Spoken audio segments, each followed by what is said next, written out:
बताओ आप लोगों ने क्वेश्चंस किया तो क्या जो मैंने एच डब्ल्यू के लिए दिया होता मैंने होमवर्क के लिए कुछ क्वेश्चन दिया था आप लोगों ने किया है बताओ आप लोगों ने किया है होमवर्क के क्वेश्चन आवाज नहीं आ रही किसी को वैशाली कशिश शांत शांत आपने किया है रिया आदित्य किसी ने सॉल्व किया है हर्ष समीर किसी ने भी नहीं सॉल्व किया है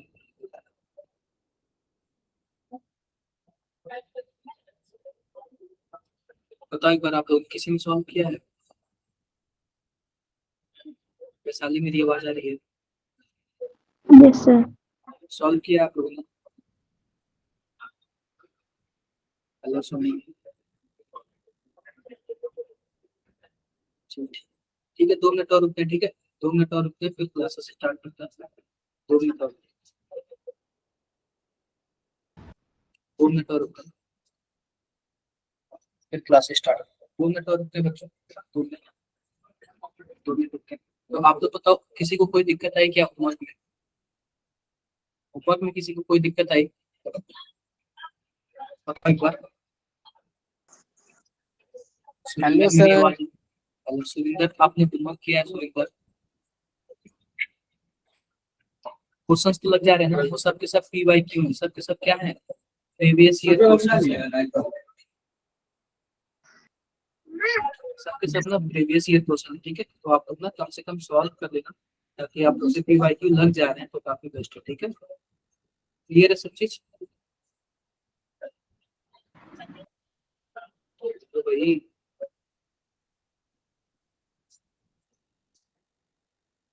चलो ठीक है स्टार्ट करते हैं क्लासेस ठीक है स्टार्ट करते हैं तो सबसे पहले आप लोग को आइडिया होगा कि कल हमने क्या क्या पढ़ा था ठीक है कल हमने क्या क्या पढ़ा था आप लोग को आइडिया होगा एक बार बताओ क्या सबको स्क्रीन दिख रहा है क्या यस सबको सर स्क्रीन दिख रहा है तो आओ हम बात करते हैं आज का जो हमारा टॉपिक होगा वो हम पढ़ेंगे डेंसिटी के बारे में पढ़ेंगे मैग्नेटिक मोमेंट के बारे में पढ़ेंगे कैटालाइटिक प्रॉपर्टी पढ़ेंगे और क्या पढ़ेंगे एक हमारे पास कंपाउंड है K2Cr2O7 हमारे पास एक और कंपाउंड है KMnO4 लेकिन इसको हम नेक्स्ट क्लास में पढ़ेंगे अभी फिलहाल के लिए कौन सा कंपाउंड पढ़ेंगे हम लोग K2Cr2O7 क्लियर है क्या मेरी बातें क्लियर है अब ये ध्यान से देखो आप लोग को वेटेज तो पता ही होगा 2 से 3 क्वेश्चन क्या है हर बारी पूछे जाएंगे वेटेज तो आप लोग को क्लियरली मिल सकते ठीक है अब इसके बाद देखो आप ये करने के बाद आप क्या कर सकते हो इजिली पीवाईक्यू कर सकते हो क्या मैंने आप लोग को पीवाईक्यू कराया है ना हो जा रहा है ना सॉल्व सबसे यस सर हो जा रहा है सॉल्व हो जाएगा आपसे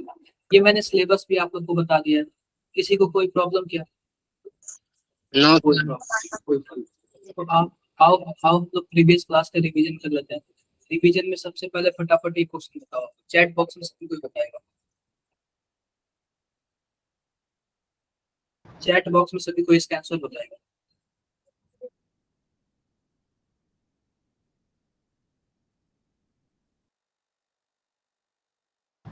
अगर आपने सॉल्व किया होगा तभी इसका आंसर आप लोग दे पाओगे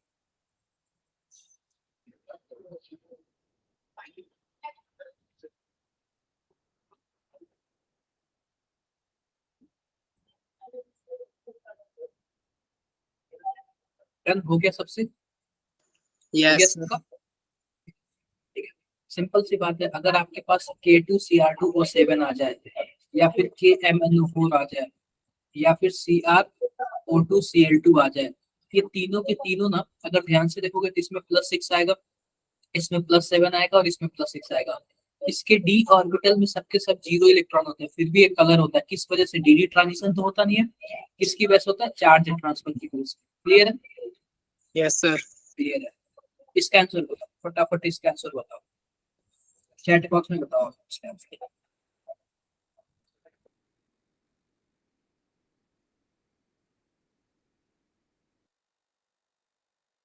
अगर आपने रिवीजन किया ना तो आप इजीली कर लोगे आपने रिवीजन किया ना तो इसका आंसर आप लोग इजीली कर लोगे आप वॉइस क्लास में क्या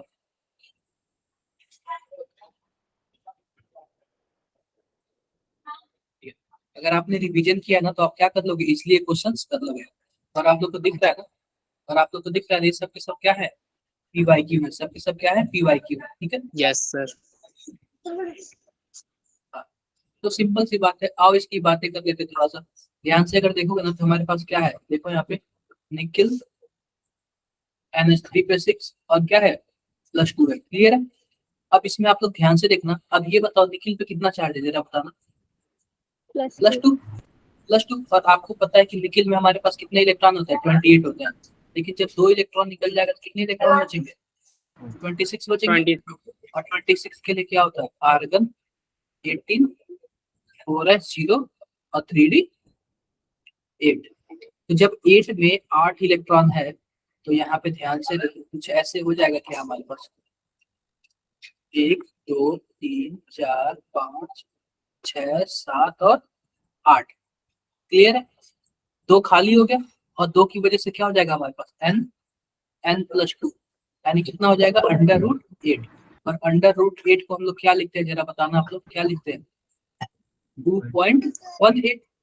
इसको आप लोग ऐसे भी लिख सकते हो क्या, 28.1 इंटू 10⁻⁻1, क्योंकि यहाँ पे 10⁻⁻1 ऑलरेडी मेंशन है, ठीक है, इसलिए मैंने इसको इस फॉर्म में बनाया।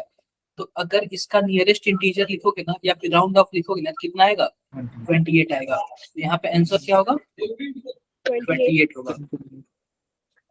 इसमें किसी को भी डाउट हो तो एक बार बताओ।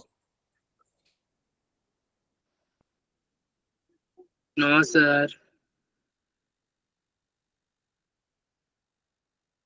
इसमें किसी को भी कुछ डाउट हो तो एक बार बताओ।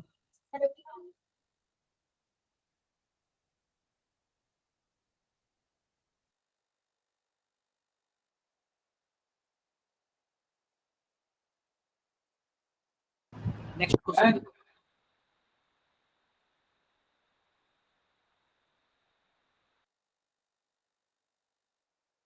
सॉल्व करो इसको, सॉल्व करो।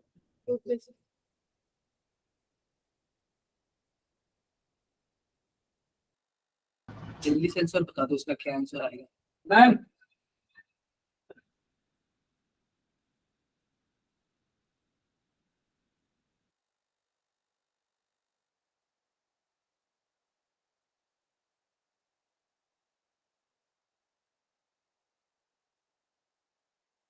अदर पर्सन, ये देखो ना, ये 30 जनवरी को पूछा गया 2024 में, ठीक है। कुछ ने ए बताया, कुछ ने बी बताया, बताओ फटाफट आंसर बताओ, क्या आंसर आएगा इसका।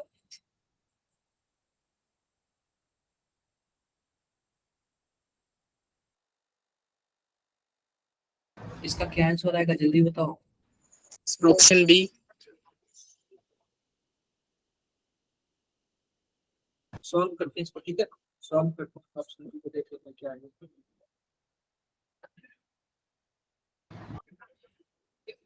सिंपल सी बात है, अगर आप क्रोमियम की बात करोगे ना, क्रोमियम दिया हुआ +2 में, तो क्रोमियम में होता है 24 इलेक्ट्रॉन और 2 इलेक्ट्रॉन निकल गया, कितना हो जाएगा 22। 22 को क्या लिख सकते हो, आर्गन 18, 4s0 और 3d4, क्लियर है क्या। 3d4 किसका मैच कर रहा है, क्या इससे मैच कर रहा है क्या, तीसरे वाले से।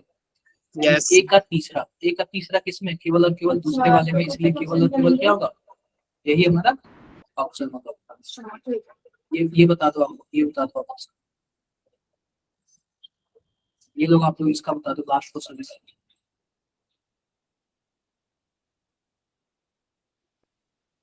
First. बता दो एक बार, देखो सिंपल सी बात है, K2Cr2O7, K2Cr O4, ये सब के सब क्या है, चार्ज ट्रांसफर की वजह से कलर होते हैं। लेकिन जो हमारे पास फर्स्ट वाला है ना, अगर आप ध्यान से देखोगे तो फर्स्ट वाले का क्या होगा, कुछ ऐसे होगा, CuSO4.5H2O। तो Cu को X मान लो, और सल्फेट का कितना चार्ज होता है, सल्फेट का SO4 माइनस माइनस होता है, क्या 2 माइनस आएगा क्या, तो X -2 = 0, तो X = +2। तो कॉपर पे कितना चार्ज, +2। इसका इलेक्ट्रॉनिक कॉन्फ़िगरेशन क्या लिखोगे, कुछ ऐसे लिखोगे, आर्गन 18, 4s0 और 3d9। आप बताओ इसमें एक खाली है, एक खाली की वजह से क्या है, डी ट्रांजिशन करेगा क्या, बताना जरा। Yes, sir. करेगा डी ट्रांजिशन, तो डी ट्रांजिशन करेगा तो क्या होगा यार, कलर होगा। अब बात करते हैं डेंसिटी की। किसकी बात करते हैं? डेंसिटी की। तो एक बात ध्यान से सुन लेना, स्कैंडियम से कोबाल्ट तक इसकी डेंसिटी क्या होती है? बढ़ती है। सिंपल से एक बात बताओ, मान लो कि बीच में हमारे पास क्या है? न्यूक्लियस है। क्या है? न्यूक्लियस है। तो जब न्यूक्लियस है और हम सेम सेल की बात कर रहे हैं, सेम ऑर्बिट की बात कर रहे हैं, तो ये बताओ लेफ्ट से राइट जाने पे ऑर्बिट बढ़ रहा है क्या? ऑर्बिट बढ़ रहा है फिर सेम हो रहा है? सेम रह रहा है। तेरा बताना, ऑर्बिट सेम है या फिर बढ़ रहा है? सब बढ़ रहा है। अरे सबके कहाँ से बढ़ रहा है? सबके सब चौथे सेल के है ना। सेल कहाँ बढ़ रहा है जरा बताना। मैक्सिमम 4 ही सेल होगा, नहीं बढ़ रहा है ना। लेकिन अगर हम लेफ्ट से राइट जाएंगे तो इसका आता है 21 और इसका आता है 27। क्या प्रोटॉन की संख्या बढ़ रही है क्या लेफ्ट से राइट जाने पे? लेकिन लेकिन वॉल्यूम तो उतना ही रह रहा है ना। वॉल्यूम तो उतना ही रह रहा है ना। तो डेंसिटी बराबर क्या होता है? Mass by volume. तो आप बताओ, वॉल्यूम सेम रह रहा है और मास बढ़ रहा है, तो डेंसिटी क्या होगा? कम होगा या फिर बढ़ेगा? बढ़ता है। बढ़ता है। तो लेफ्ट से राइट जाने पर डेंसिटी क्या होती है? बढ़ती है। लेकिन ध्यान से देखो, निकिल और कॉपर का लगभग बराबर होता है। निकिल और कॉपर का लगभग बराबर होता है। और जिंक का क्या होता है? जिंक का कम होता है, जबकि जिंक का सबसे ज्यादा होना चाहिए। जिंक का कम क्यों होता है? क्योंकि जिंक का जो कम होता है ना, उसका मेन रीजन क्या है? उसका वॉल्यूम ज्यादा होता है। वॉल्यूम ज्यादा होने की वजह से क्या है? उसकी डेंसिटी कम हो जाती है। ये बातें क्लियर है कि? Yes sir. अब देखो, सब सबसे मिनिमम डेंसिटी किसकी होनी चाहिए? स्कैंडियम की। और इस 3D सीरीज में मिनिमम डेंसिटी किसकी है जरा बताना? 3D सीरीज में स्कैंडियम की। और मैक्सिमम डेंसिटी किसकी है? लगभग निकिल और कॉपर की। ठीक है, निकिल और कॉपर की। अगर मैं ग्रुप वाइज की बात करूँ ना, तो कोई 3D सीरीज का है, कोई 4D सीरीज का है, कोई 5D सीरीज का है। तो अगर ध्यान से देखोगे ना, जो हमारे पास 3D सीरीज, 4D सीरीज और 5D सीरीज है ना, तो जैसे ही आप किसी पीरियड में नीचे आओगे ना, नीचे, तो इसकी डेंसिटी क्या होती जाएगी? डेंसिटी बताना जरा। डेंसिटी क्या होती जाएगी? बढ़ती जाएगी। और 4D की थोड़ा कम होगी, 3D की सबसे कम होगी। उस हिसाब से पता है आपको क्या? ये जो ऑस्मियम है ना, ऑस्मियम ओएस, ऑस्मियम, और यहाँ पे इरिडियम है ना, इरिडियम आईआर, इसकी डेंसिटी सबसे ज्यादा होती है। इसके पहले मैं बताऊं ना, तो यहाँ पे जो ऑस्मियम होता है ना, ऑस्मियम, ऑस्मियम की डेंसिटी ज्यादा होती है। और इरिडियम डेंसिटी नहीं ढूंढा गया था, लेकिन कुछ साल पहले ना इसको भी ढूंढ लिया गया। और इरिडियम की डेंसिटी क्या होती है? सबसे ज्यादा होती है। इसके पहले तक कौन किसकी डेंसिटी ज्यादा थी जब तक ढूंढा नहीं गया था? ऑस्मियम की। तो कभी कभी ना, जब आपके ऑप्शन में इरिडियम नाम नहीं होगा ना, तो आप लोग क्या लिखोगे? ऑस्मियम। ऑस्मियम लिख दोगे। जब इरिडियम नाम में नहीं होगा तो क्या लिखोगे आप लोग? ऑस्मियम लिख दोगे। क्लियर है क्या मेरी बातें? Yes sir. कुछ डाउट तो नहीं है ना? No sir. यही सब है। एक मैं बताता हूँ आप लोग, ये क्लियर। अब देखो, बात करते हैं मैग्नेटिक प्रॉपर्टी। किसकी बात करते हैं? मैग्नेटिक प्रॉपर्टी की बात करते हैं। अब ध्यान से देखो, मैग्नेटिक प्रॉपर्टी में सीधी सी बात है, अनपेयर इलेक्ट्रॉन होगा तो क्या होगा? अनपेयर इलेक्ट्रॉन होगा तो क्या होगा? पैरामैग्नेटिक। पैरामैग्नेटिक। और पेयर्ड इलेक्ट्रॉन होगा तो डायमैग्नेटिक। और जाहिर सी बात है, एक होता है फेरोमैग्नेटिज्म। क्या होता है? फेरोमैग्नेटिज्म। इसमें पता है आपको क्या होता है? इसमें जो होता है ना, बहुत ही स्ट्रांग तरीके से बंधे होते हैं। जैसे कि मान लो चुंबक है, चुंबक यानी कि मैग्नेटिक है, तो मैग्नेटिक प्रॉपर्टी बहुत ही ज्यादा किसमें होती है? आयरन में, कोबाल्ट में और निकेल में। आयरन में, कोबाल्ट में, निकेल में। तो इसलिए यह एक और प्रॉपर्टी शो करता है, फेरोमैग्नेटिज्म। इसको आप लोग कहाँ एकदम अच्छे से पढ़ोगे? फिजिक्स में पढ़ते हैं। ठीक है क्या? Yes sir. रौनक मेरी आवाज आ रही है? रौनक मेरी आवाज आ रही है? रिया,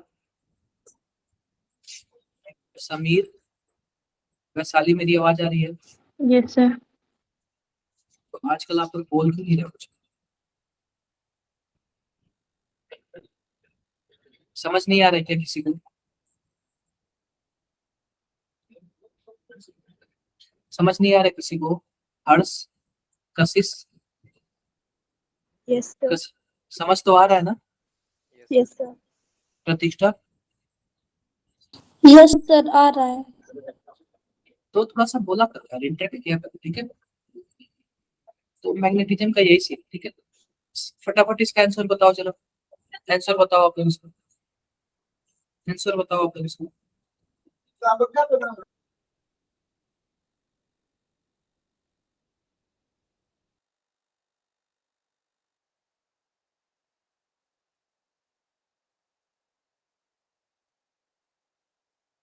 आंसर बताओ फटाफट, आंसर बताओ इसका।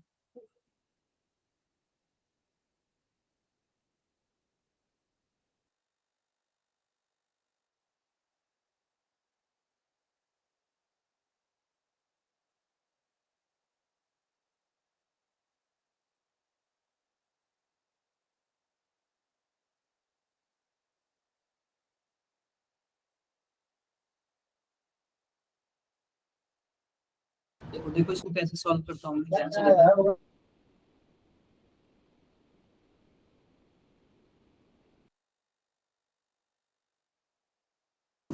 देखो जरा क्या लिखा हुआ है, या इसका एटॉमिक नंबर है, मान लो कोई भी एटम है, एटॉमिक नंबर है 25, और ये बोला है कि डाई वैलेंट आयन है, इसका मतलब +2 होगा, डाई वैलेंट आयन। क्लियर है, 2 आयन है इसके पास, इसका मतलब इसके पास इलेक्ट्रॉन कितना हो गया, 23 हो गया।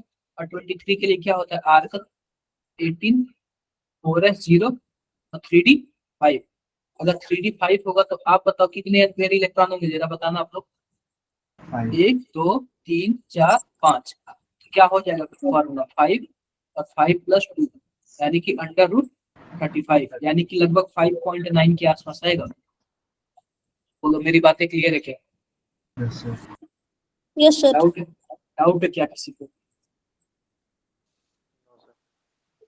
किसी को भी कुछ भी डाउट है पूछ सकता है, किसी को भी कुछ भी डाउट है पूछ सकता है। क्लियर है सबको?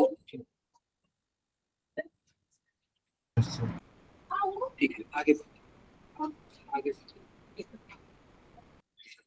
अब बात करते हैं ना, formation of interstitial compound, formation of interstitial compound.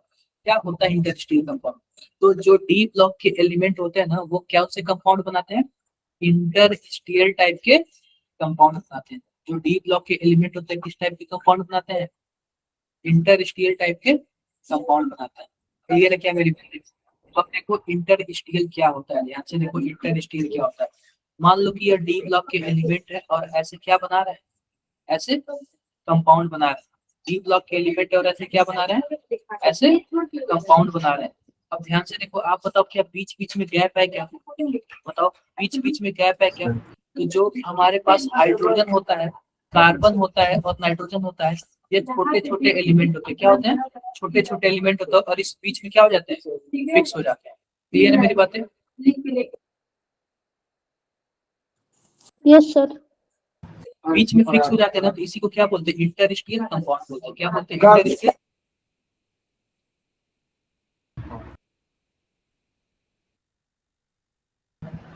इंटरस्टियल क्या बोलते हैं, इंटरस्टियल कंपाउंड बोलते हैं। अब ये बताओ बीच बीच में फिक्स हो गया किसी को हमने इंटरस्टियल कंपाउंड बोलते हैं। क्लियर है? जैसे कि देखो यहाँ पे टाइटेनियम है, टाइटेनियम है, तो टाइटेनियम का जो भी हमारे पास क्रिस्टल होगा, इसके बीच में क्या फिक्स हो गया है, कार्बन आ गया है।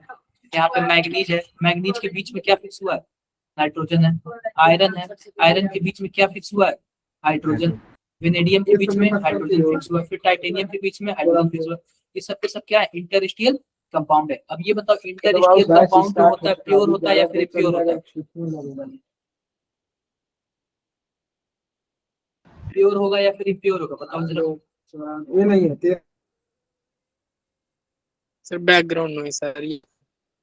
अरे भाई प्योर होगा या फिर इम्प्योर होगा, ये बताओ इंटरस्टियल कंपाउंड प्योर होगा या फिर इम्प्योर होगा? Impure. इम्प्योर होगा ना, इम्प्योर होगा, इम्प्योर। अरे भाई इसमें इम्प्योरिटी नहीं चली गई है, ये बताओ इसको टाइटेनियम का होना चाहिए लेकिन इसमें कार्बन चला गया तो इम्प्योरिटी चली गई।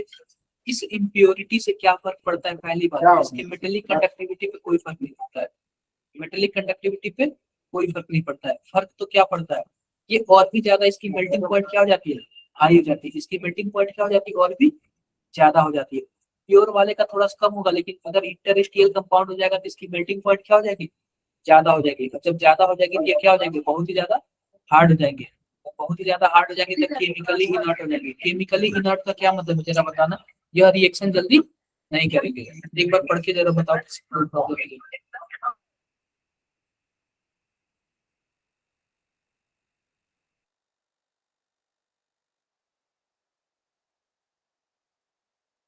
बार जरा पढ़ के बताओ, किसी को कोई प्रॉब्लम है क्या? समझ आ रहा है सबको?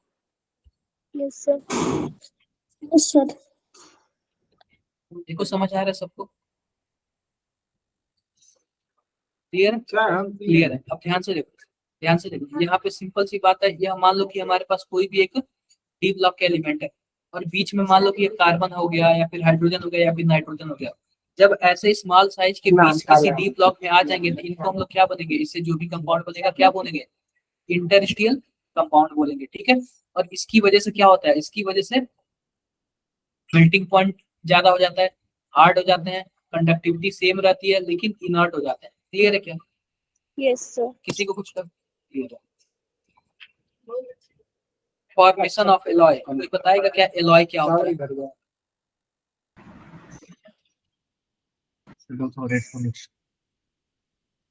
क्या होता है एलॉय?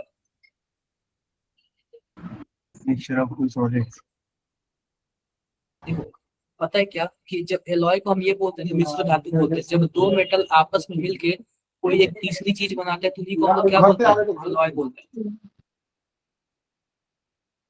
इन्हीं को क्या बोलते हैं हम लोग? एलॉय बोलते हैं। कि जैसे ये देखो, आपने सिक्का वगैरह देखा है क्या? सिक्का, कॉइन, वो सब किसके बने होते हैं? एलॉय के बने होते हैं। किसके बने होते हैं? एलॉय के बने होते हैं, ठीक है। किसके बने होते हैं? एलॉय के बने होते हैं। ये बताओ एलॉय के बनने से क्या फायदा होता है, जरा बताना। क्या फायदा होता है? मान लो कि हमारे पास क्या है? आयरन है, और हमारे पास क्या है? हमारे पास आयरन है और मान लो कि हमारे पास जिंक है, दो चीज है। तो इससे तो मान लो आयरन की कुछ प्रॉपर्टी, जिंक की कुछ प्रॉपर्टी।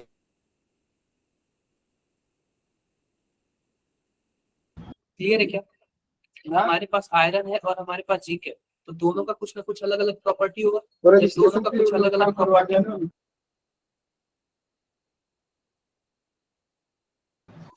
तो जब दोनों की कुछ ना कुछ प्रॉपर्टी होगी, जो आयरन की प्रॉपर्टी होगी और जो जिंक की प्रॉपर्टी होगी, दोनों की प्रॉपर्टी मिक्स करके और भी बढ़िया प्रॉपर्टी बन जाती है। जैसे स्टील नाम सुना है क्या आपने? स्टील, स्टील बताओ, स्टील नाम सुना है आपने? तो स्टील क्या होता है? यह एलॉय होता है। यह लोहा से स्ट्रांग होता है, आयरन से क्या होता है? स्ट्रांग होता है। आपने टीन सुना? टीन नाम सुना? टीन अक्सर क्या बोलते हैं, जो यूके वाले उनके घरों पे लगा होगा या फिर ऐसे कभी देखे होंगे आप लोग कट रहे वगैरह से। तो ये सब के सब एलॉय है।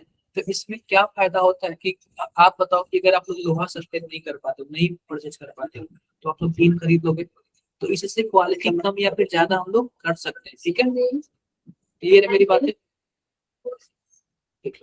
अब ये देखो, अब बात करते हैं फॉर्मेशन ऑफ एलॉय में। देख लो, जैसे जैसे कि हमारे पास एक ब्रांस हो गया, यह भी एलॉय है, और एक ब्रॉन्ज हो गया, यह भी क्या है? एलॉय है। यह भी क्या है? एलॉय, ठीक है। अब सिंपल सी बात देखो, एलॉय हमारे पास दो टाइप के, एक होता है फेरस एलॉय होता है और एक होता है नॉन फेरस एलॉय। एक होता है फेरस एलॉय और एक होता है नॉन फेरस एलॉय, ठीक है। एक बार पढ़ो जरा, बताओ।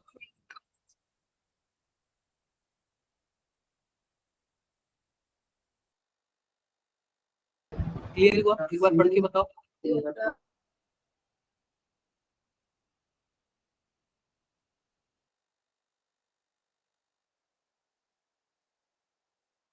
क्लियर हुआ क्या? तो दो तरीके के हमारे पास एलॉय है, एक फेरस एलॉय होगा और एक नॉन फेरस एलॉय होगा। जो फेरस एलॉय होगा उसमें आयरन हमारे पास क्या होगा? आयरन पाया जाएगा, और जो नॉन फेरस एलॉय होगा उसमें आयरन नहीं पाया जाएगा। जैसे ब्रांस हो गया, ब्रॉन्ज हो गया, ये नॉन फेरस एलॉय है। क्या इसमें आयरन पाया जाएगा क्या? इसमें नहीं, नहीं। और एक होता है फेरस एलॉय। फेरस एलॉय में सिंपल सी बात देखो, अगर आयरन हमारे पास 0.1% से कम हुआ तो उसको आयरन एलॉय बोलेंगे। अगर आयरन 0.1 से ज्यादा हुआ तो इसको क्या बोलेंगे? स्टील एलॉय बोलेंगे, ठीक है। अगर आयरन 0.1% से कम हुआ तो क्या बोलेंगे? Iron alloy. अगर हमारे पास आयरन 0.1% से ज्यादा हुआ तो उसको हम लोग क्या बोलेंगे? Steel alloy. क्लियर है मेरी बातें? क्लियर है। ध्यान से देखो, एक बार देखो जरा, ये देखो जरा क्या है।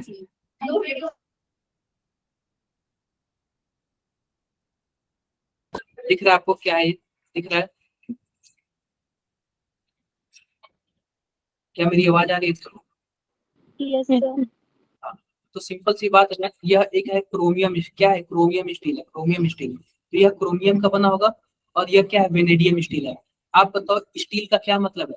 यह जो एलॉय है इसमें आयरन क्या है? 0.1% से ज्यादा होगा, बताना जरा। Yes, sir. Yes, और sir. इसमें हमारे पास इसमें भी आयरन 0.1% से ज्यादा होगा, इसलिए इसका नाम क्या रख दिया गया है, स्टील रख दिया है। स्टील। हाँ जी बताओ, किसको क्या पूछना, बताओ भाई।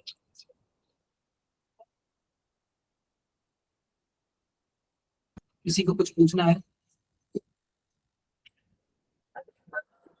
No, sir.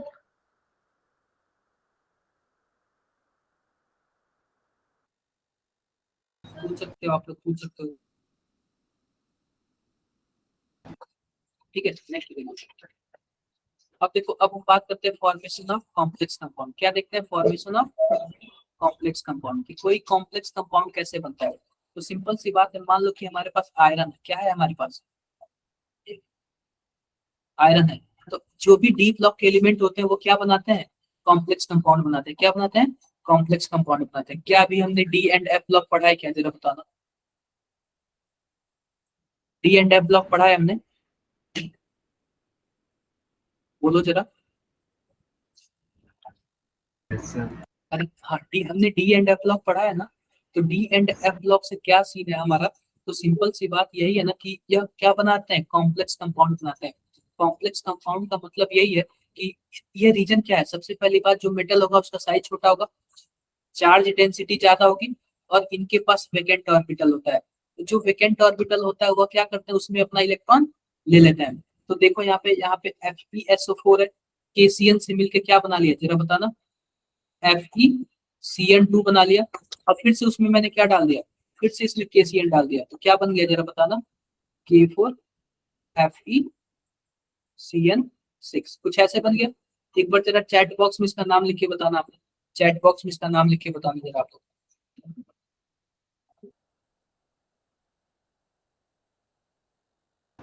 नाम लिख के बताओ जरा चैट बॉक्स में कोई इसका।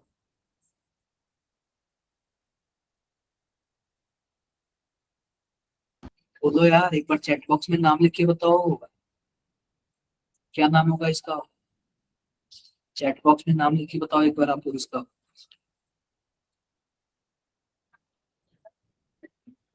इसका नाम नहीं लिख पाओगे, पोटेशियम हेक्सासाइनेटो। अरे नाम लिख के बोला हूँ, नाम, IUPAC नेम बोला हूँ इसका, IUPAC नेम।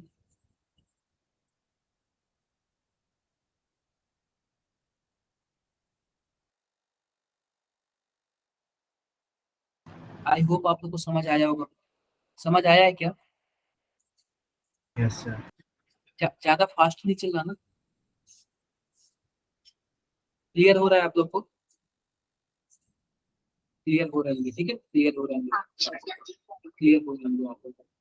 चलो आओ बात करते हैं। देखो सिंपल सी बात है, जो फॉर्मेशन आप हमारे पास कंपाउंड है ना, कॉम्प्लेक्स कंपाउंड, सबसे पहली बात है, जो हमारे पास सेंट्रल मेटल एटम होता है ना, उसका साइज स्मॉल होता है, हाई चार्ज डेंसिटी होती है, और हमारे पास उसके पास क्या अवेलेबल होता है, डी इलेक्ट्रॉन अवेलेबल होता है। क्या अवेलेबल होता है जरा बताना, डी इलेक्ट्रॉन अवेलेबल होता है, यानी कि वैकेंट डी ऑर्बिटल अवेलेबल होता है। ये सब एग्जांपल्स हैं।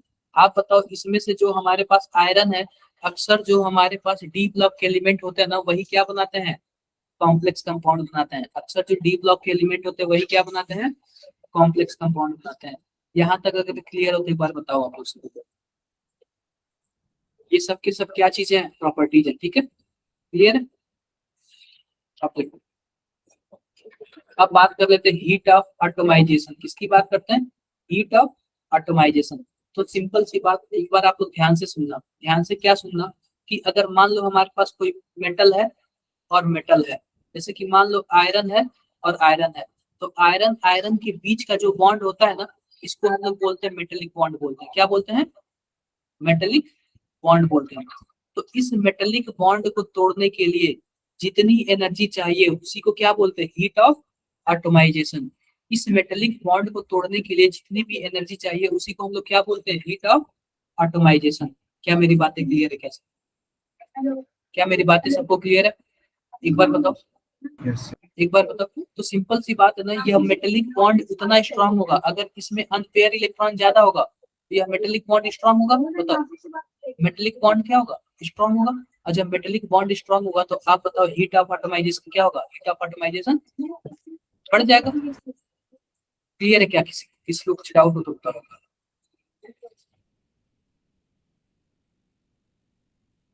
किसी को भी डाउट होते हुए? No sir. कोई प्रॉब्लम नहीं। अनपेयर इलेक्ट्रॉन ज्यादा होगा तो जाहिर सी बात है मेटल स्ट्रॉन्ग बॉन्ड बनाएगा और मेटेलिक बॉन्ड बढ़ जाएगा, और मेटेलिक बॉन्ड बढ़ जाएगा तो हीट ऑफ एटमाइजेशन क्या होगा? बढ़ जाएगा। Clear? बढ़ जाएगा। Yes sir.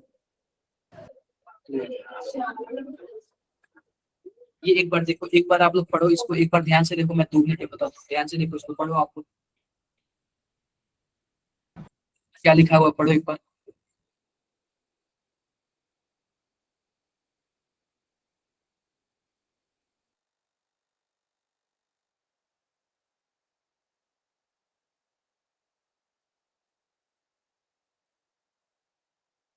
पढ़ लिए? समझ आ रहा है आप लोग को? समझ आ रहा है क्या आप लोग को? देखो इसमें ध्यान से देखो, तो इसमें क्या बोल रहा है कि जो हमारे पास टाइटेनियम है ना, यहाँ पे एक्स का मतलब क्या है? एक्स का मतलब है हैलोजन। क्या है एक्स का मतलब? क्या है जरा बताना आप लोग। हैलोजन। क्या हेलोजन। है? हैलोजन। और हैलोजन का मतलब क्या है?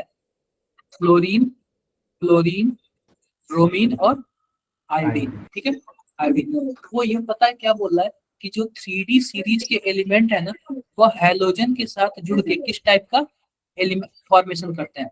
तो सिंपल सी बात है, अगर कहीं एक्स लिखा हो तो एक्स का मतलब क्या है? क्लोरीन, क्लोरीन, ब्रोमीन और आयोडीन। क्लियर है क्या? बोलो क्लियर है? अगर कहीं x1 लिखा है तो x1 का क्या मतलब है? फ्लोरीन, क्लोरीन और ब्रोमीन। x1 का क्या मतलब है? फ्लोरीन, क्लोरीन और ब्रोमीन। और कहीं अगर x2 लिखा हुआ है, x2, तो x2 का क्या मतलब है? क्लोरीन और क्लोरीन। x2 का क्या मतलब है? क्लोरीन और क्लोरीन। और अगर कहीं x3 लिखा हो तो x3 का क्या मतलब है? एक बार बताओ आप लोग, x3 का क्या मतलब है? अरे नीचे लिखा हुआ है ना सर, यहाँ पे x3 का क्या मतलब है? ये पढ़, क्लोरीन, ब्रोमीन और आयोडीन। ये ना आपके एनसीईआरटी का टॉपिक है, ठीक है, इसलिए आप लोग इसको क्या कर लोगे, एकदम माइंड में फिक्स कर लोगे, याद कर लोगे। ठीक है, तो एक बार अगर आप लोग ध्यान से देखो ना, ध्यान से, जो टाइटेनियम होता है ना, टाइटेनियम, वह किसी से भी रिएक्शन कर लेगा, क्लोरीन, क्लोरीन, ब्रोमीन, आयोडीन। तो टाइटेनियम क्या बोलते हैं, ऐसे कुछ बना लेगा, TiCl4 बना लेगा, TiF4 भी बना लेगा, TiBr4 भी बना लेगा, ऐसे ही वह Ti ऐसे बना लेगा। और ये बताओ, अगर इसको H2 के फॉर्म में बनाना है, Ti, तो केवल और केवल क्या बनाएगा? या फिर F2 बनाएगा या फिर Cl2 बनाएगा। क्लियर है क्या? देखो यहाँ पे क्लियर है, क्योंकि H2 का क्या मतलब है? क्लोरीन और क्लोरीन। ऐसे ही वेनेडियम पेंटाऑक्साइड, ऐसे ही वेनेडियम वो फ्लोराइड भी बनाता है, VF5। ऐसे ये सब बनाते हैं। कंपाउंड दिख रहे हैं क्या आप लोग? आप बताओ, इस क्रोमियम F6 पे, क्रोमियम पे कितना चार्ज आएगा, क्या बताना, क्रोमियम का ऑक्सीडेशन स्टेट। क्रोमियम का ऑक्सीडेशन स्टेट कितना होगा, जरा बता सकते हो क्या आप लोग? आशीष, क्रोमियम दिया हुआ ना, क्रोमियम, क्रोमियम, और क्रोमियम और F6 से दिया हुआ, तो क्रोमियम को X मान लो, और F का क्या होता है? -1 होता है, और इस पे 6 हो जाएगा, तो कितना आ जाएगा? +6। +6। और ऐसे ही CrH2 पे कितना आएगा?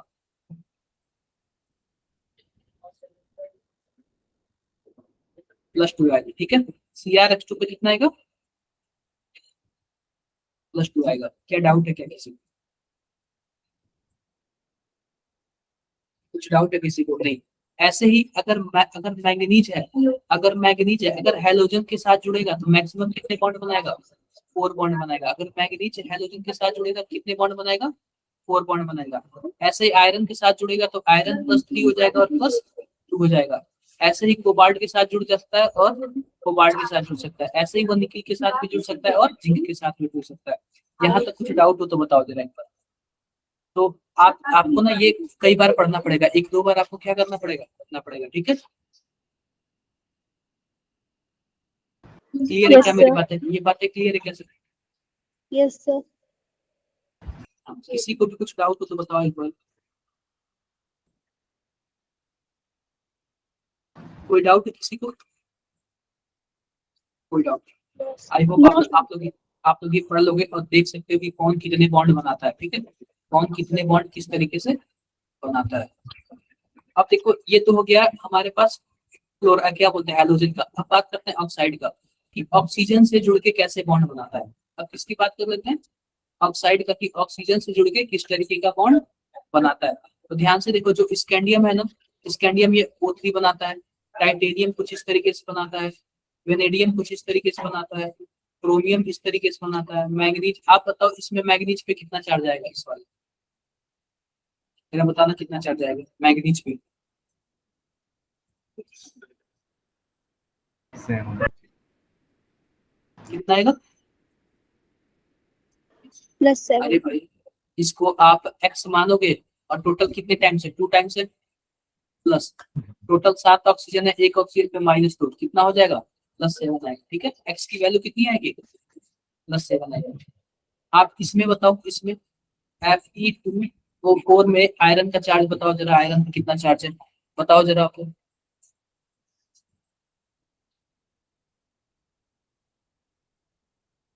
आयरन पे कितना चार्ज है एक बार बताओ आपको।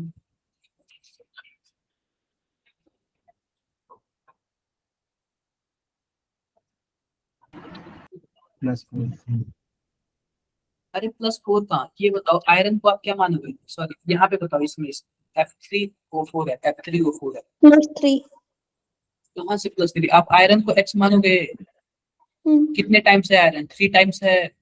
ऑक्सीजन 4 है हमारे पास, एक ऑक्सीजन पे -2 चार्ज होता है, ओवरऑल 0। तो 3x इक्वल टू क्या हो जाएगा, 8 हो जाएगा। तो x इक्वल टू क्या हो जाएगा, 8/3 आएगा ना। नहीं समझे क्या आप लोग, समझ गए। ये बताओ, ये ऐसे कर लोगे क्या, आप लोग देख सकते हो क्या किसके कितने कंपाउंड है, कौन कौन से कंपाउंड है, बताओ जरा, कर सकते हो आप लोग। ये बताओ Cr2O3 में क्रोमियम पे कितना चार्ज है, जरा बताना आप लोग, बताना जरा क्रोमियम पे कितना चार्ज है। प्लस 3 Cr2O3 Cr2O3 +3, ये लिखा हुआ भी है यार, डायरेक्टली लिखो सामने है।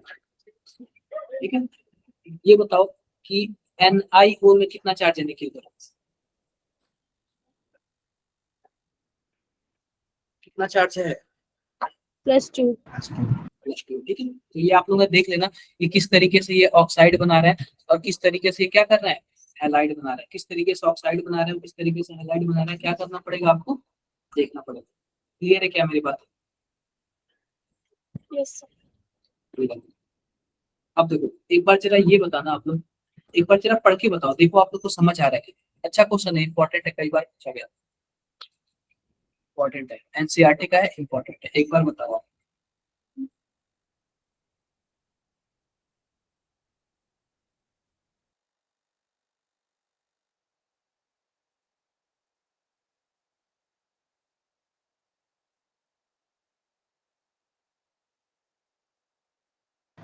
बताओ एक बार,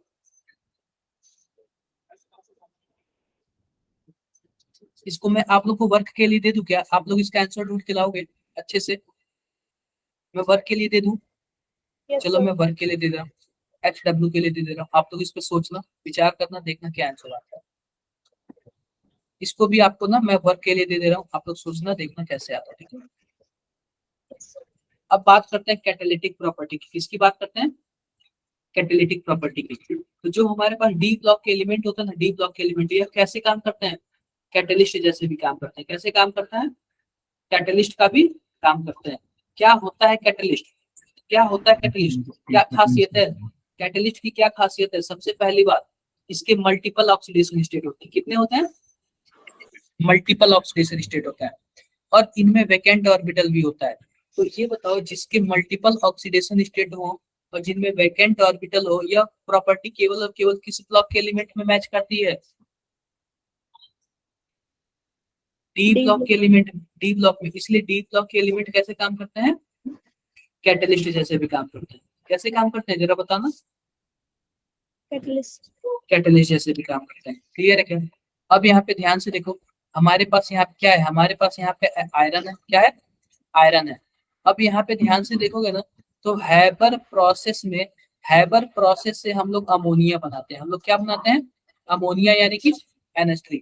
यह किस प्रोसेस से बनाते हैं हम लोग? हैबर प्रोसेस से। और हैबर प्रोसेस इसको बनाते हैं ना, उसमें हम लोग आयरन डालते हैं। आयरन किस लिए डालते हैं? क्योंकि आयरन कैटलिस्ट का काम करता है। क्लियर है क्या?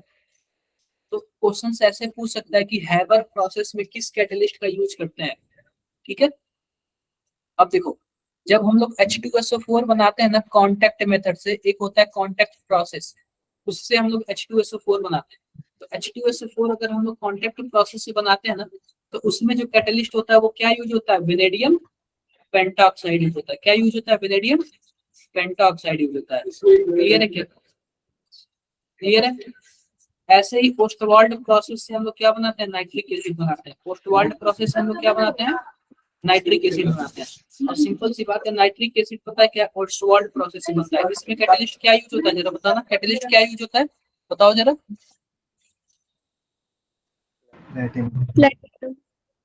प्लेटिनम यूज होता है। क्या यूज होता है? प्लेटिनम यूज होता है। किसी को कोई प्रॉब्लम है क्या?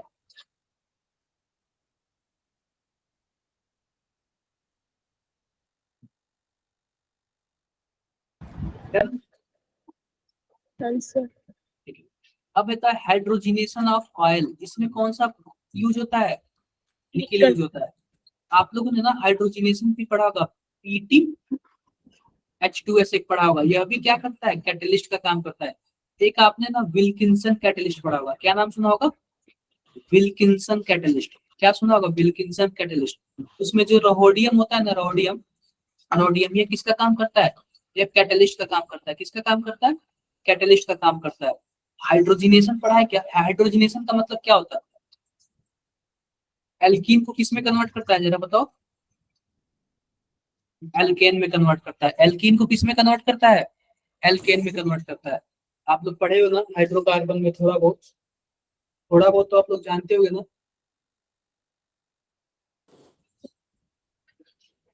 बोलो। Sir. थोड़ा बहुत तो आप लोग जानते होंगे ना। Yes, sir. ठीक है, आई होप आप सबको क्लियर है। किसी को कोई डाउट है?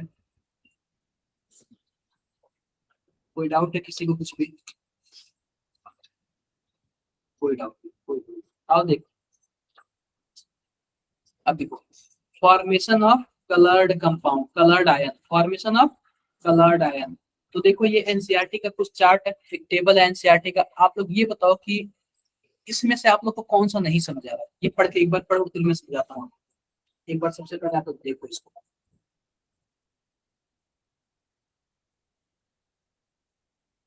एक बार सबसे पहले आप लोग इसको देखो, फिर मैं आप लोग को बताता हूँ कि क्या नहीं समझ आ रहा है।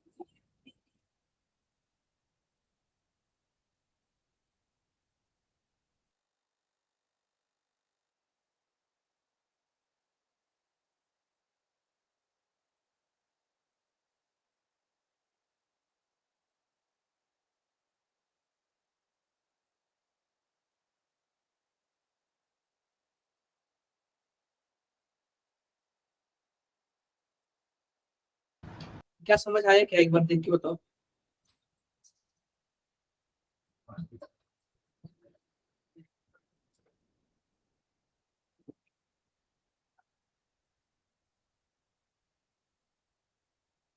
समझ आया क्या आप लोग को? अब ध्यान से देखो, इसमें समझना क्या है आप ये बताओ कि जो हमारे पास स्कैंडियम 3+ है, क्या स्कैंडियम 3+ के डी ऑर्बिटल में कितने इलेक्ट्रॉन है? बताना जरा। जीरो। जब जीरो इलेक्ट्रॉन है तो क्या ये डी ट्रांजिशन करेगा क्या? नहीं करेगा ना। नहीं करेगा। जब नहीं करेगा तो कलरलेस होगा। क्लियर है? अब ये बताओ टाइटेनियम 4+ में डी में कितने इलेक्ट्रॉन है? जीरो।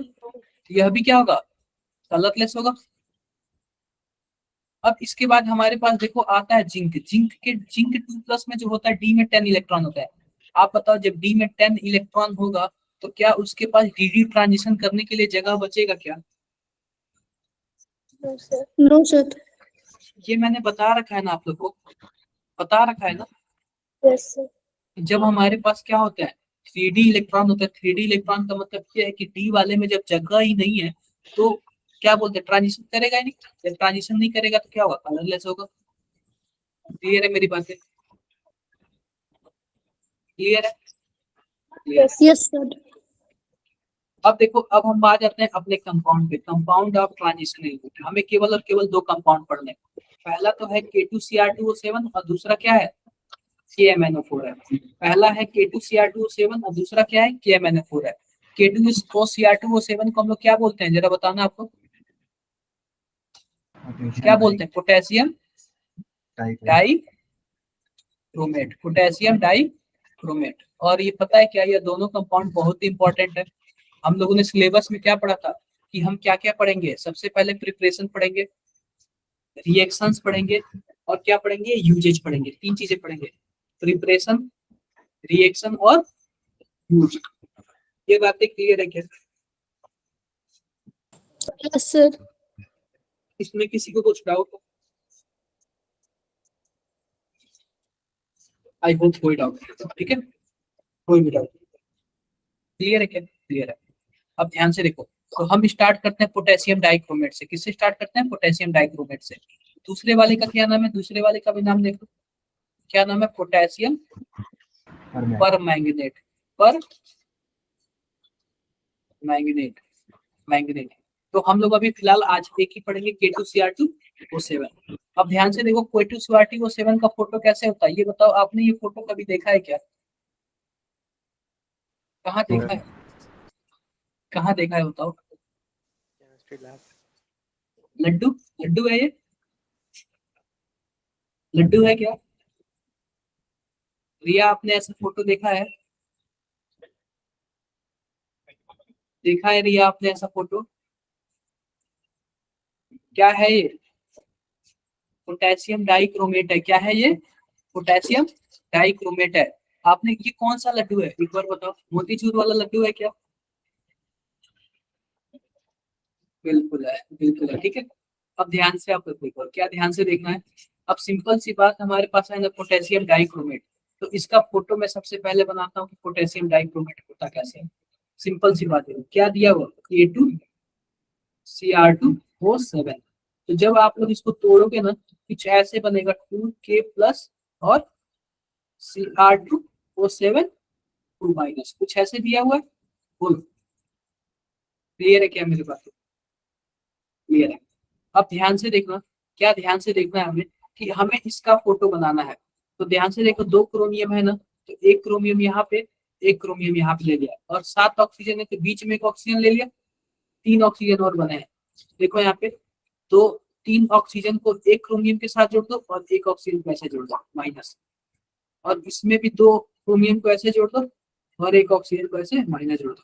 यही इसका क्या होता है, फोटो होता है। यही इसका क्या होता है, फोटो होता है। अब एक बात आप लोग बताओ, फोटो से क्या क्या क्वेश्चन पूछ सकता है? ध्यान से देखो, पूछेगा कि नंबर ऑफ सिग्मा बॉन्ड बता दो, और क्या बता दो, पाई बॉन्ड बता दो, और यह भी पूछेगा कितने ऐसे बॉन्ड हैं जो क्रोमियम और ऑक्सीजन से जुड़े हुए हैं। कितने ऐसे बॉन्ड हैं जो क्रोमियम और ऑक्सीजन से सिंगल बॉन्ड से जुड़े हुए हैं। आप बताओगे कितने ऐसे बॉन्ड है जो क्रोमियम और ऑक्सीजन से सिंगल बॉन्ड से जुड़े हुए हैं? बताना जरा, नंबर ऑफ बॉन्ड।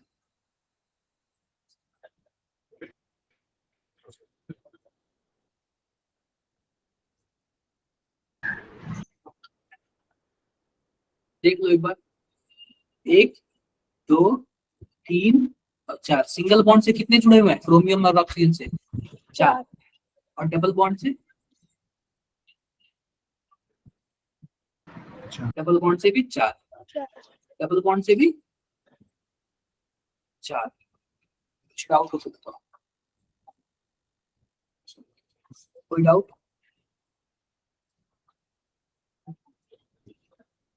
कोई डाउट नहीं ना? तो ऐसे क्वेश्चन पॉसिबल है, पूछे जाते, ठीक है। अब देखो, पहला हमारा स्टेप है प्रिपरेशन। पहला हमारा स्टेप क्या है, प्रिपरेशन की। हम इसको प्रिपेयर कैसे करेंगे, ठीक है। हमें क्या प्रिपरेशन करना है जरा बताना, K2Cr2O7, क्लियर है। अभी हमने एक चीज देखा था यहाँ पे स्टार्टिंग में, कि यहाँ पे पता है क्या, यह एक और है। आप बताओ और का क्या मतलब होता है? सबसे पहले तो आप लोग ये बताओ, क्या होता है और का मतलब? किसी को कुछ पता है क्या होता है और का मतलब?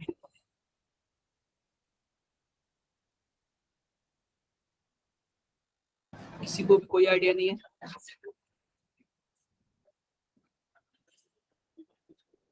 और का क्या मतलब होता है?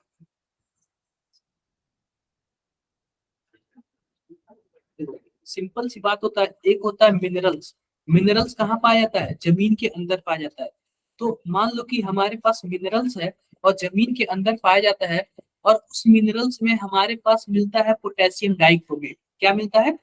Potassium dichromate. तो एक हमारे पास मिनरल्स है जिसमें पोटेशियम डाइक्रोमेट मिला है, उसमें बहुत सारा इम्प्योरिटीज है, और दूसरा मिला है कि उसमें कम इम्प्योरिटीज है। तो जिस मिनरल को हम लोग सबसे कम पैसों में प्रोडक्ट में बना लेते हैं, उसको हम लोग क्या बोलते हैं? ओर बोलते हैं। तो आप बताओ, मिनरल्स हमारे लिए इंपॉर्टेंट है या फिर ओर?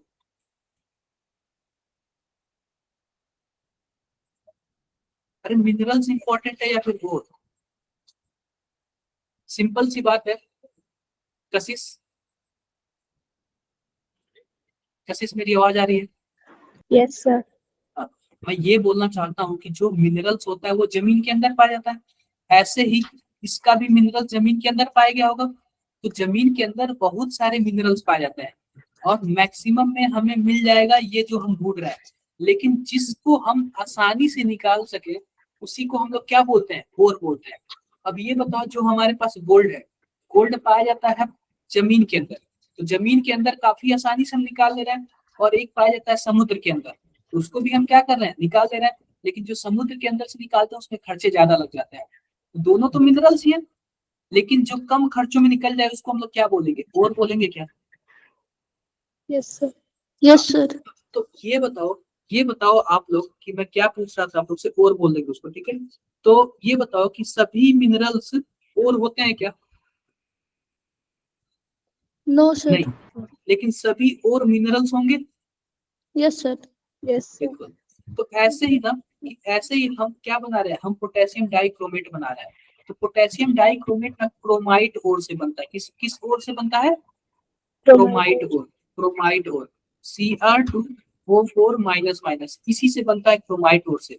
तो हमारे पास एक है आयरन क्रोमाइड। क्या है? आयरन क्रोमाइड। तो हम आयरन क्रोमाइड की हेल्प से हम क्या बनाएंगे? Potassium dichromate.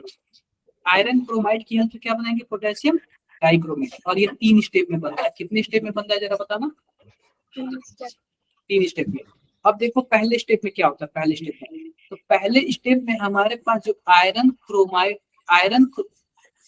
ओर है ना, क्रोमेट ओर, हम इस क्रोमेट ओर में जो हमारे पास आयरन क्रोमेट ओर है ना, इसमें हम मिलाते हैं सोडियम कार्बोनेट। क्या मिलाते हैं? Sodium carbonate. और ऑक्सीजन के प्रेजेंस में हम रिएक्शन कराते हैं। जब सोडियम कार्बोनेट मिलाते हैं, ऑक्सीजन के प्रेजेंस में रिएक्शन कराते हैं ना, तो क्या बनता है? सोडियम क्रोमेट बनता है। क्या बनता है? सोडियम क्रोमेट बनता है। क्लियर है? क्या क्या बनता है? Sodium chromate. एक बार बोलो आप लोग।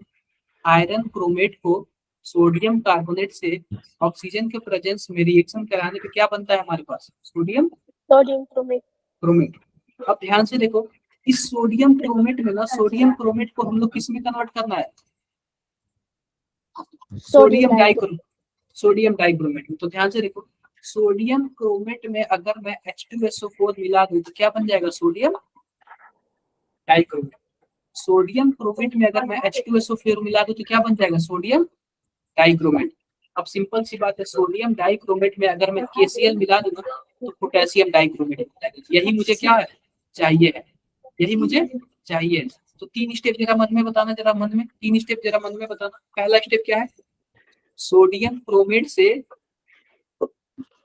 सॉरी, आयरन क्रोमेट से हमें क्या किस में कन्वर्ट करना है? सोडियम क्रोमेट में। और सोडियम क्रोमेट से किस में कन्वर्ट करना है? सोडियम डाइक्रोमेट में। और सोडियम डाइक्रोमेट से किस में कन्वर्ट करना है जरा बताना? Potassium. Potassium di. क्या बातें क्लियर है क्या? Yes, sir. डाउट है किस पे? अब ध्यान से देखो। अब देखो कि यहाँ पे सबसे पहला स्टेप देखो, पहला स्टेप तो जो हमारे पास आयरन, ये क्रोमेट और है ना, क्रोमेट और इसमें हमने क्या मिला दिया? सोडियम कार्बोनेट मिला दिया। क्या मिला दिया? Sodium carbonate. और किसके प्रेजेंस में मैं रिएक्शन करा रहा हूँ जरा बताना? ऑक्सीजन के प्रेजेंस में। तो ये बताओ, जब भी हम आयरन क्रोमेट को सोडियम कार्बोनेट में मिक्स करेंगे ऑक्सीजन के प्रेजेंस में, तो क्या बनेगा? Sodium chromate. क्या बनेगा? Sodium chromate. Sodium chromate. यह आयरन क्रोमाइट है, आयरन क्रोमाइट से हमने किसमें कन्वर्ट कर दिया, सोडियम क्रोमेट में कन्वर्ट कर दिया। अब ये बताओ इस सोडियम क्रोमेट को हम क्या करेंगे, बताना जरा। सोडियम क्रोमेट को क्या करेंगे, इसमें हम मिलाएंगे H2SO4 और H2SO4 मिला के क्या कर देंगे, सोडियम डाइक्रोमेट कर देंगे। बोलो Yes, sir. क्या कर देंगे, सोडियम डाइक्रोमेट कर देंगे। और सोडियम डाइक्रोमेट में अगर मैं KCl मिला दूं तो क्या पोटेशियम डाइक्रोमेट हो जाएगा क्या। देखो जरा, ये हमारे पास सोडियम क्रोमेट हो गया। सोडियम क्रोमेट को फिल्टर कर लिए तो क्या बन गया, प्योर वाला बन गया। और इसमें हमने क्या मिला दिया, H2SO4 मिला दिया। क्या मिला दिया, H2SO4। पोटेशियम सोडियम क्या हो गया, सोडियम डाइक्रोमेट हो गया। और इस सोडियम डाइक्रोमेट में देखो यहाँ पे क्या सोडियम डाइक्रोमेट हो गया क्या। अब इस सोडियम डाइक्रोमेट में ध्यान से देखो, इस सोडियम डाइक्रोमेट में मैंने KCl मिला दिया। क्या मिला दिया, KCl मिला दिया तो क्या हो जाएगा, पोटेशियम डाइक्रोमेट हो जाएगा। यही तो हमें चाहिए ना। किसी को कोई दिक्कत हो तो बताओ एक बार। पहला स्टेप क्या है, Iron chromate से आयरन क्रोमाइड से सोडियम क्रोमेट। दूसरा स्टेप, सोडियम क्रोमेट में H2SO4 मिला देंगे तो सोडियम डाइक्रोमेट हो जाएगा। और तीसरा स्टेप, sodium dichromate में KCl मिलाने से potassium dichromate.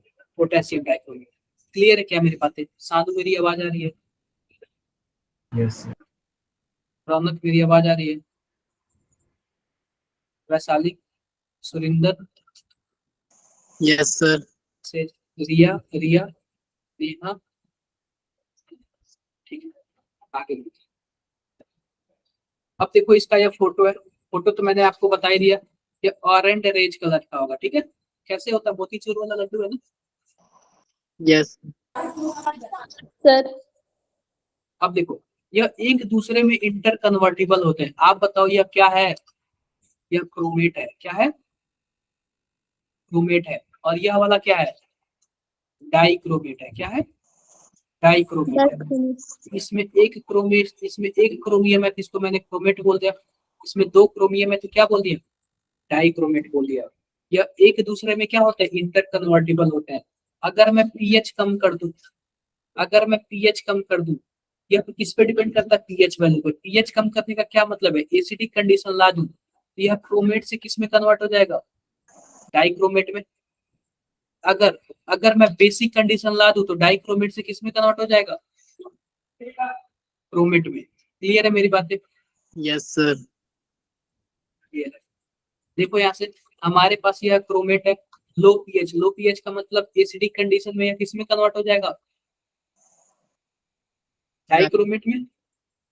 और डाइक्रोमेट का अगर मैं पीएच बढ़ा दूं तो किस में कन्वर्ट हो जाएगा, Chromate. क्रोमेट में। ये बातें क्लियर है तो बताओ, किसी को कुछ डाउट है, कुछ भी डाउट हो तो बताओ। No, sir. हो जाएगा, Yes, Yes. sir. हो जाएगा।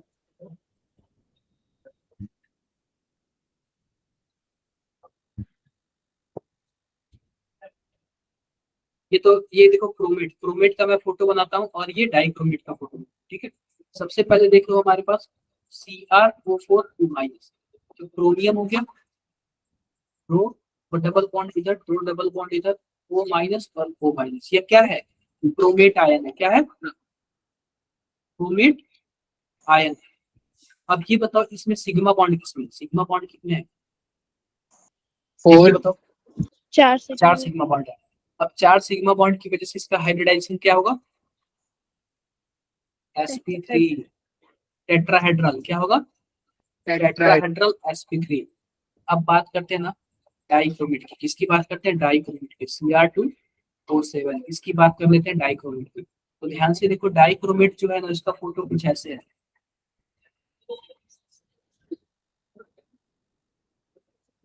इसका फोटो कुछ ऐसे है। ठीक है, अब ये बताओ एक क्रोमियम का जो कितने सिग्मा बॉन्ड है, इस क्रोमियम पे 4, तो यह 4. भी sp3 होगा। और दूसरा वाला भी क्या होगा, यह भी sp3. sp3 होगा। क्लियर है मेरी बातें? Yes, sir. अब देखो जो यह क्रोमेट होता है ना, ये सॉरी डाई क्रोमेट होता है ना, वो वाटर में क्या होता है, सॉल्युबल होता है। ठीक है, वाटर में क्या होता है, सॉल्युबल होता है। अब देखो सिंपल सी बात, ध्यान से देखो। अब हमारे पास K2Cr2O7 है ना, K2Cr2O7, इसको अगर मैं H2SO4 के से रिएक्शन कराता हूँ ना, तो इसके साथ एक नेंसेंट ऑक्सीजन देता है। क्या देता है, नेंसेंट ऑक्सीजन देता है। इस नेंसेंट ऑक्सीजन को हम लोग हिंदी में क्या बोलते हैं, नवजात ऑक्सीजन। क्या बोलते हैं, नवजात ऑक्सीजन। अब पता है यह काम क्या करता है, यह ऑक्सीडाइज का काम करता है। किसका काम करता है, ऑक्सीडाइज का। यह किसी के भी साथ जाएगा, उसको क्या कर देगा, ऑक्सीडाइज कर देगा, और खुद को क्या कर लेगा, Oxide. रेड्यूस कर लेगा। खुद को क्या कर लेगा, रेड्यूस कर लेगा। तो इसलिए जो K2Cr2O7 होता है ना, वह ऑक्सीडाइजिंग एजेंट का काम करता है। किसका काम करता है, ऑक्सीडाइजिंग एजेंट का काम करता है। यानी कि खुद को तो दूसरों को ऑक्सीडाइज कर देगा, खुद क्या कर लेगा, रिड्यूस कर लेगा। आप बताओ, आप बताओ, यह दूसरों को ऑक्सीडाइज किस वजह से करता है, नेंसेंट ऑक्सीजन की वजह से। किसकी वजह से करता है, नेंसेंट ऑक्सीजन की वजह से। कुछ भी डाउट हो तो बता देना।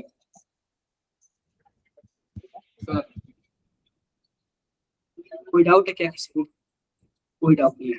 अब ध्यान से देखो, इसी की वजह से सबको ऑक्सीडाइज करता है, खुद रिड्यूस हो जाता है। अब सिंपल सी बात देखो, ये बताओ, अगर मान लो K2Cr2O7 में अगर एसिडिक कंडीशन होगा तभी तो नेंसेंट ऑक्सीजन देगा ना। अगर एसिडिक कंडीशन नहीं हुआ तो क्या यह नेंसेंट ऑक्सीजन देगा, क्या जरा बताना आपको, नहीं sir. देगा।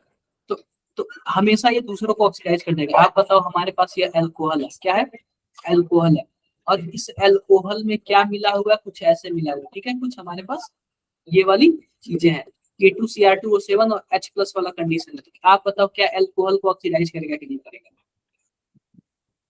करेगा। अरे करेगा ना, क्योंकि ये दोनों मिला के नेंसेंट ऑक्सीजन देंगे, और नेंसेंट ऑक्सीजन देके क्या करेंगे, इसको ऑक्सीडाइज कर देंगे। तो ऑक्सीडाइज करके क्या बना लिया इसने, एसिटिक एसिड बना लिया। क्या बना लिया, Acetic एसिटिक acid. एसिड बना लिया। अब देखो, अब हमारे पास है यहाँ पे फेरस सल्फेट। अब हमने K2Cr2O7 ले लिया और H2SO4 ले लिया, यह दोनों मिला के क्या देंगे, नेंसेंट ऑक्सीजन। और नेंसेंट ऑक्सीजन क्या काम करता है, दूसरों को, reduce. दूसरों को ऑक्सीडाइज करता है। ठीक है क्या, तो हमारे पास देखो FeSO4 है। FeSO4 से क्या बना है जरा बताना, Fe2SO4 पे थ्राइस, कुछ ऐसे बना है। ठीक है, अब ये बताओ, यहाँ पे जो आयरन है उस पर कितना चार्ज है, +2। और इस आयरन पे अगर आप लोग चेक करोगे ना, कैलकुलेट करोगे तो कितना आएगा, +3 आएगा। तो आप बताओ, क्या यह आयरन को भी ऑक्सीडाइज करके +3 में कर दिया क्या, बोलो जरा। Yes, sir. आयरन को भी ऑक्सीडाइज करके क्या कर दिया, +3 में कर दिया क्या, कर दिया। तो अब फिर से देखो, यहाँ पे फिर से K2Cr2O7 है और H2SO4 है। अब इसके सामने हमारे पास क्या है, H2S है। क्या है, H2S है। तो यहाँ पे जो सल्फर का ऑक्सीडेशन स्टेट होता है -2, और यहाँ पे सल्फर का ऑक्सीडेशन स्टेट कितना है, फ्री स्टेट में है तो 0 है। -2 से किस में कन्वर्ट हो गया, 0 में। तो आप बताओ, ऑक्सीडेशन हो रहा है या फिर रिडक्शन, बताओ जरा क्या हो रहा है। अरे भाई, -2 से कम से ज्यादा में होता है तो क्या बोलते हैं उसको, Oxidation. ऑक्सीडेशन बोलते हैं ना। तो ऑक्सीडेशन हो रहा है। ये आप बताओ, K2Cr2O7 किसका काम करता है, ऑक्सीडाइजिंग एजेंट का। क्लियर है क्या मेरी बातें, बोलो जरा। ये देखो के आई है ना, आई पे -1 चार्ज है, और यहाँ पे आई पे कितना चार्ज हो जाएगा, 0 हो जाएगा, तो यह भी ऑक्सीडाइज हो गया। SnCl2, आप बताओ Sn पे कितना चार्ज है जरा बताना। यहाँ पे आएगा +2 चार्ज, और यहाँ पे क्या आएगा, +4 चार्ज। आप बताओ, क्या ऑक्सीडाइज कर दिया क्या इसको भी। तो यह जो K2Cr2O7 जो होता है ना, वो किसका काम करता है, Oxy, ऑक्सीडाइजिंग एजेंट का। क्लियर है क्या, किसका काम करता है, oxidization. ऑक्सीडाइजिंग एजेंट का। आई होप मेरी बातें समझ आई होगी। Yes, sir.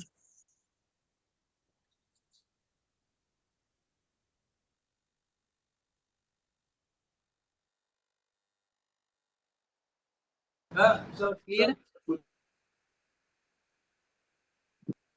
Yes, sir.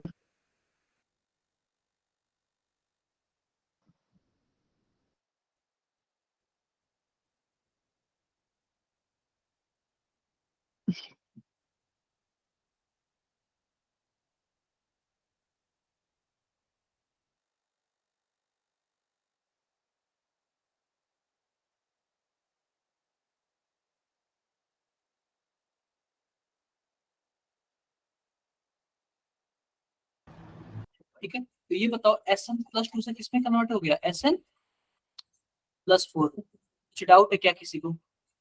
तो आप बताओ K2Cr2O7 एसिडिक कंडीशन में क्या काम करता है, क्या ऑक्सीडाइजिंग एजेंट का काम करता है क्या?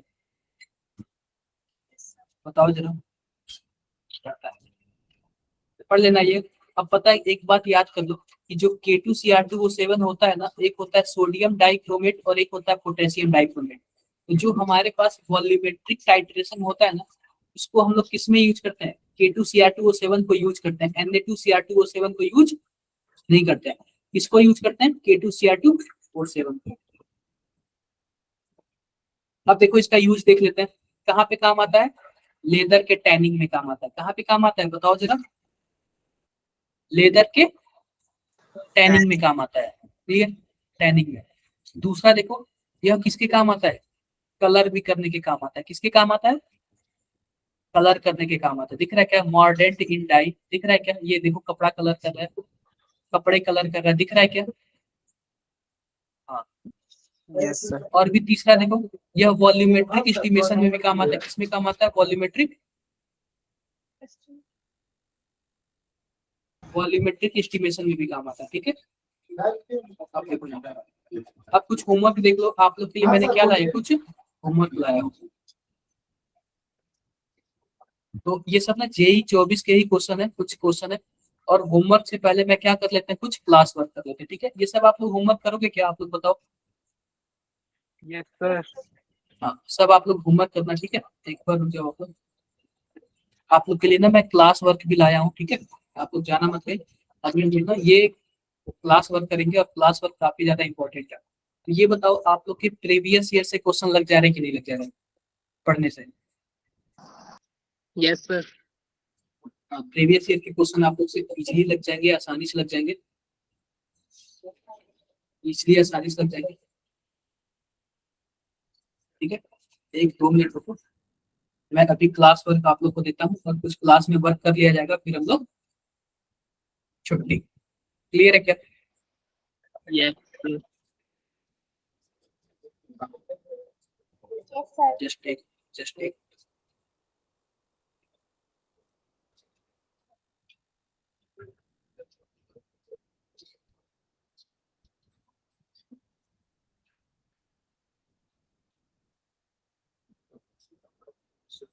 जस्ट 1 मिनट आप लोग रुकना, ये CW का क्वेश्चन, 1 मिनट रुकना।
आप लोग जो ना, एक मिनट मैं ये आप लोग को यार कुछ PYQ के क्वेश्चन क्लास वर्क के लिए। हाँ, क्या आपको स्क्रीन दिख रहा है सबको?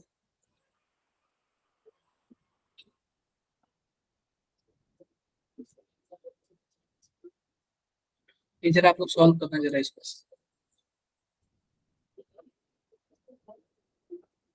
जरा इसको आप लोग सॉल्व करना।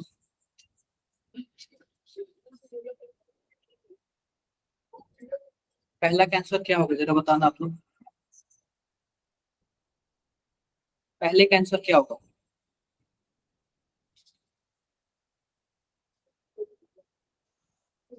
पहले कैंसर क्या होगा?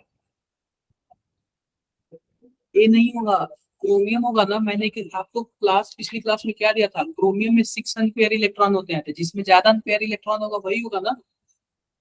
बोलो जरा। यस अरे मैंने ग्राफ दिया था ना जिसमें क्रोमियम सबसे ज्यादा है। क्रोमियम, मैंने बोला था कि स्कैंडियम से क्रोमियम तक क्या होता है, बढ़ता है, फिर मैंगनीज का नीचे होता है, फिर क्या होता है कि उसके बाद आयरन से जिंक तक डाउन हो जाता है। ठीक है, तो पहले का क्या आंसर होगा? B chromium. दूसरे वाले का बताओ जरा, दूसरे वाले का बताओ।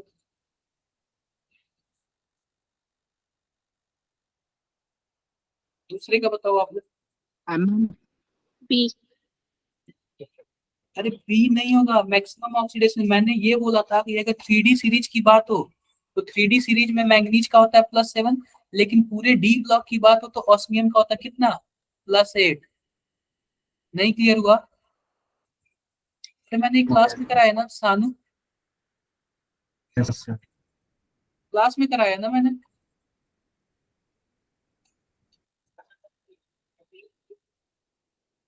थर्ड का बताओ।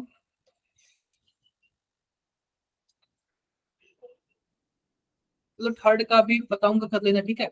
ये बताओ जरा इसका, फोर्थ का बताओ। फोर्थ का तो आप लोग इजिली कर सकते हो ना, फोर्थ का। फोर्थ और फिफ्थ का बताओ जरा, करो फोर्थ और फिफ्थ का।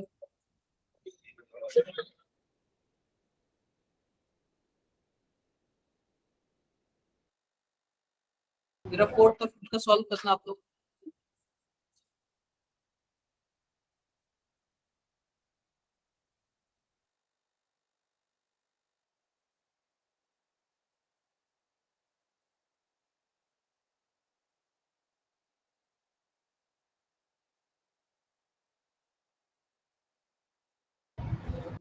नहीं हो पाया क्या फोर्थ का? सिंपल सी बात है यार, हमसे क्या पूछ रहा है, मैग्नेटिक मूवमेंट पूछ रहा है।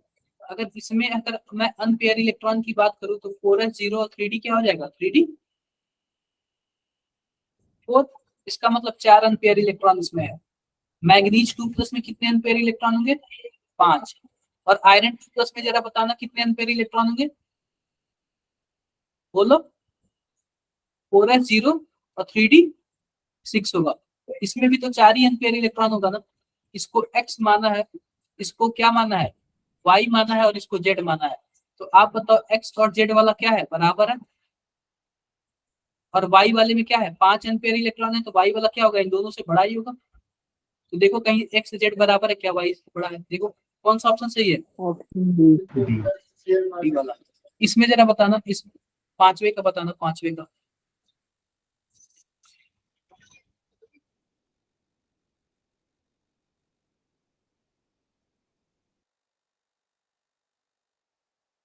आप लोग फिफ्थ वाला बताओ कैसे कैसे होगा।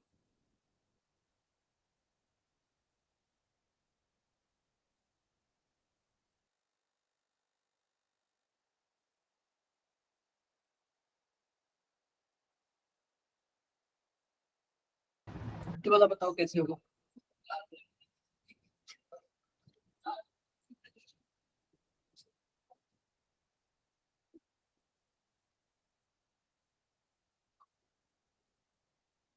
कैसे होगा फिफ्थ वाला? अरे सिंपल सी बात है, 3.83 दिया हुआ है। 3.83 का क्या मतलब है, 83। इसका मतलब है ये √n, n+2। आप दोनों साइड क्या कर दो, स्क्वायर कर दो। जब इसका स्क्वायर करोगे तो लगभग 15 आएगा। और यहाँ पे क्या है, n n+2, तो अगर आप n की वैल्यू अगर आप 3 रखोगे तो यहाँ पे 3 + 2, क्या n की वैल्यू 3 आएगी क्या, जरा बताना। n की वैल्यू कितनी आ गई 3, इसका मतलब कितने एम्पेयर इलेक्ट्रॉन, 3। कितने एम्पेयर इलेक्ट्रॉन, 3। और हमारे पास मैंगनीज का कुछ ऐसे होता है, ध्यान से देखना, 4s2 और 3d5। तो 4s2 इसका मतलब 4s में 2 इलेक्ट्रॉन है और d में कितने इलेक्ट्रॉन है, बोलो 5 इलेक्ट्रॉन है। ये बताओ कि अगर मान लो मैं 2 इलेक्ट्रॉन निकालूं तो 4s से निकलेगा, तो इससे निकल गया। और 2 और इलेक्ट्रॉन निकाल लूं तो इसमें से निकलेगा। इसका मतलब हमें टोटल कितने इलेक्ट्रॉन निकालना है, 4 इलेक्ट्रॉन निकालना है। 4 इलेक्ट्रॉन निकालूंगा तो क्या 4+ होगा क्या, जरा बताना। Yes, sir. Yes, sir. Clear है क्या, क्लियर है क्या मेरी बातें, कोई टफ तो नहीं है ना। No, sir. टफ नहीं है, टफ नहीं है। देखो यह भी सब कुछ क्वेश्चंस वगैरह हैं, सेम ऐसे यह भी है ना, सेम ऐसे ही है ना। अब यह सबका मैक्सिमम ऑक्सीडेशन स्टेट पूछा है, आप बताओ स्कैंडियम का मैक्सिमम ऑक्सीडेशन स्टेट क्या होगा, स्कैंडियम का। अरे स्कैंडियम का तो मैंने बता रखा है ना, केवल और केवल एक ही होगा, +3 होगा।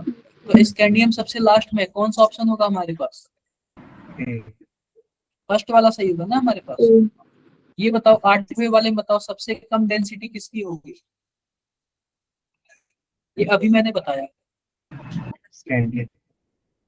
Stand. अरे सबसे कम डेंसिटी मैंने बताया था स्कैंडियम का, ठीक है, कर लोगे आप लोग। Yes, sir.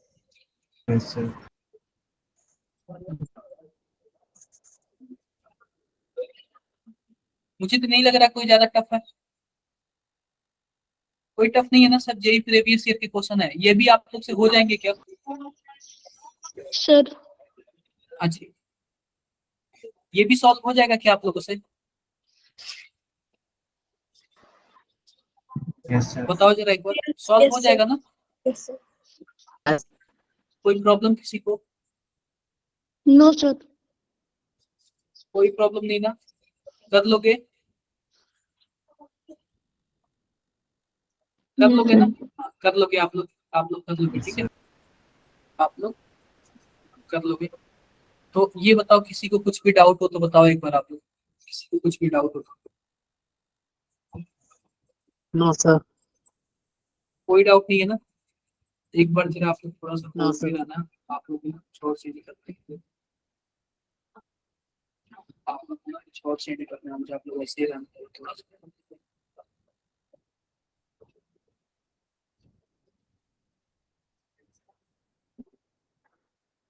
जस्ट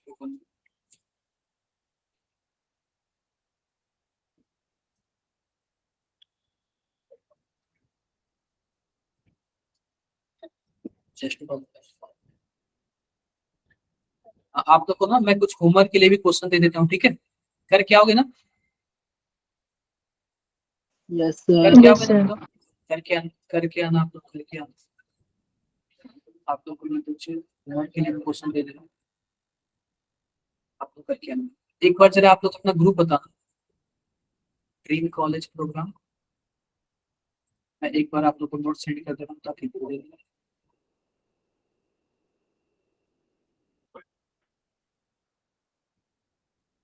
मैं आप लोग को सेंड कर रहा हूँ। Dream college programme,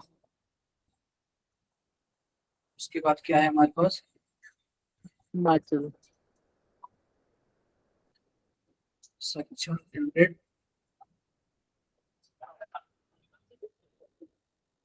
section 100। उसके बाद हमारे पास क्या है, एचपी, एचपी कौन सा है, एचपी 3 है या फिर 2 है, HP3. 3. 3 है, एंड इसमें भी कर दिया।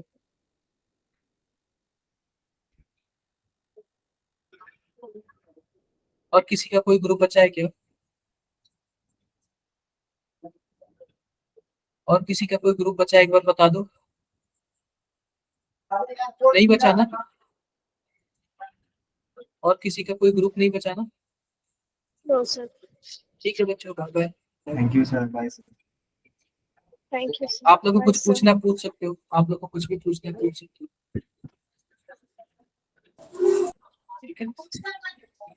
बाकी ना प्रश्नों बताया, बाकी ना क्वेश्चंस और पीवाईक्यू कर लेना, जो मैंने क्लास वर्क दिया है, होमवर्क दिया है, दोनों के दोनों क्या कर लेना आप लोग, सॉल्व कर लेना, ठीक है। दोनों के दोनों आप लोग सॉल्व कर लो। क्लियर है क्या मेरी बातें? Yes, sir. नेक्स्ट क्लास में बिना सॉल्व किए, नेक्स्ट क्लास में बिना सॉल्व किए बताना, सॉल्व कर लेना।